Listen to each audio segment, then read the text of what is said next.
Jika versi yang kedua, maka itu hanya riwayat bil makna yang disampaikan oleh Mbah Yai As'ad. Apa yang kemudian terjadi? Dakwah beliau diterima. Kita tidak berbicara dakwah di Sumatera, di Aceh, yang mungkin lebih mendahului dakwah di tanah Jawa. Kemudian buah dari perjuangan ini adalah lahirnya pondok pesantren. Di antara sekian banyak pondok pesantren, singkat cerita, adalah perjuangan dakwah di zaman Syekhuna Khalil Al-Bangkalan. Pada masa itu, di tahun 20-an, ada pertemuan 60 kiai se-Jawa di Surabaya untuk membicarakan fenomena yang terjadi tahun itu, tahun 20-an. Datangnya gerakan membid'ahkan tradisi Islam yang dibawa oleh para sunnah ini, yang sudah digemari dan menjadi darah daging tradisi kearifan lokal dari masyarakat muslim di tanah Jawa. Namun kelompok pendatang ini kemudian dengan dalil Quran, dengan dalil hadis, anti kepada tawassul, barokah, cium tangan, ziarah kubur, dan lain sebagainya.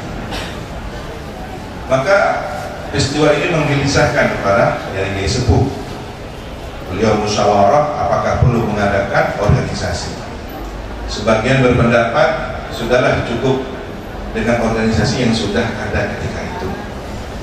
Ada yang namanya Jabar dan semacamnya, sebelum ada Jamiyah Nahdlatul Ulama. Namun beliau semua pulang tanpa menghasilkan kesepakatan yang dirasa bermanfaat luas. Hanya keluh kesah, saling curah perasaan yang dirasakan masing-masing. Beberapa tahun kemudian ada 44 kurang lebih para yai dari berbagai daerah di Jawa dan Madura kumpul di Kiai Muntaha. Muntaha menantu dari Syekhuna. Para yai ini sungkan, merasa tidak nyaman kalau bertemu langsung dengan Syekhuna Khalil. Maka beliau semua yang hadir menceritakan kegelisahan yang sama tentang fenomena gerakan anti tradisi Islam yang sudah berkembang turun-temurun di tanah Jawa. Maka tiba-tiba ada utusan dari Syekhuna Khalil, Kiai Nasib sampaikan kepada Muntaha untuk disampaikan kepada tamu-tamunya. Padahal belum ada HP, belum ada WhatsApp, belum ada teknologi media sosial dan lain sebagainya. Ketika itu Syekhuna Khalil sudah mengetahui, sampaikan yuriduna an yudfi'u nurallah wallahu mutimmu nurihi walau. Nah, ini yang kemudian membuat puas para yang hadir. Saya puas, berarti ini bagian dari tantangan, ini bagian dari sunnatullah yang memang harus dihadapi. Akan ada orang yang berupaya memadamkan cahaya-cahaya yang sejak dari zaman Nabi hingga para penerus perjuangannya. Ini harus dihadapi. Tetapi Allah akan menyempurnakan cahaya-cahaya kebenaran ini. Maka semua puas, semua merasa tenang. Tetapi bagaimana wujudnya? Disinilah kemudian santri Syekhuna Khalil Hadratus Syekh Hasyim Asy'ari dengan penuh kegelisahan memikirkan kondisi ini, siang dan malam bermunajat, riyadhah, istikharah. Dalam riwayat yang lain beliau memohon kepada gurunya Syekhuna Khalil agar mendapatkan petunjuk dari istikharah.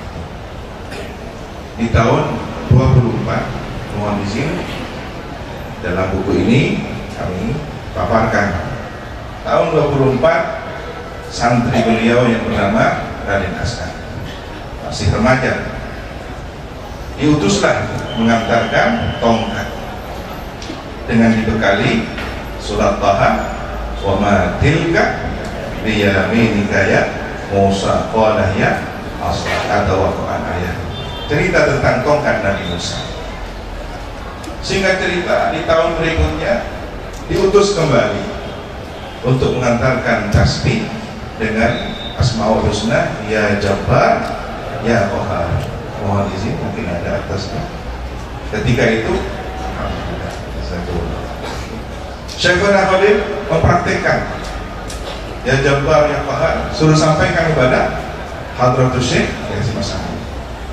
Setelah dibaca 3 kali ya Jabbar, ya Jabbar, ya Jabbar, di perut, kalau bahasa Indonesianya di perut ya, di perut 3 kali ya Jabbar, ya Jabbar, ya Jabbar. Begitu juga ya Qahar, ya Qahar, ya Qahar, ya Qahar.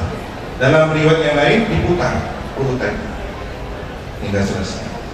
Nah, pemahaman Hadratul Marhum Mbah As'ad, oh berarti saya ini suruh militer sepanjang perjalanan dari Bangkalan ke Teguh Ireng. Tetapi sesampainya di Teguh Ireng, ternyata Hadratus Syekh dengan berbinar, alhamdulillah, alhamdulillah, saya dapat restu untuk mendirikan Jam'iyah Ulama. Belum ada Nahdlatul Ulama, Jam'iyah Ulama dari guru saya, Syekhuna Khalil. Allah telah menurunkan isyarah itu melalui guru saya. Dan isyarah tasbih, beliau, siapa yang berani mengganggu Nahdlatul Ulama, maka dia akan hancur sendiri. Allahu Akbar. Allahumma shalli ala Sayyidina Muhammad. Maka menyampaikan amanah ini kita perlu mengulang sejarah yang sama. Jika pohon yang sudah berusia 94 tahun, tentunya proses alam, ranting-ranting yang menguning, berguguran, perlu ada peremajaan. Di mana memulainya? Dari akar. Kembalilah kepada fitrahnya. Akar itu bernama fitrah. Maka perkenankan renungan Al-Fakir Allah bahwa isyarah tentang tongkat, dan tongkat itu adalah bukan tongkat sembarangan, tetapi tongkat seorang Nabi Kalimullah yang memang memberikan teguh kepada syariat. Maka sudah seharusnya berdirinya satu organisasi yang melambangkan tongkat. Apakah tongkat ini?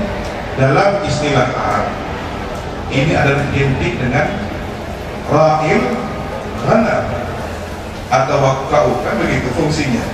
Wa husyubi ala ghanam. Nah itu seterusnya cerita tentang, ternyata ini sudah dipahami dengan kearifan lokal Mbah Sunan Bonang atau muridnya Sunan Kalijogo.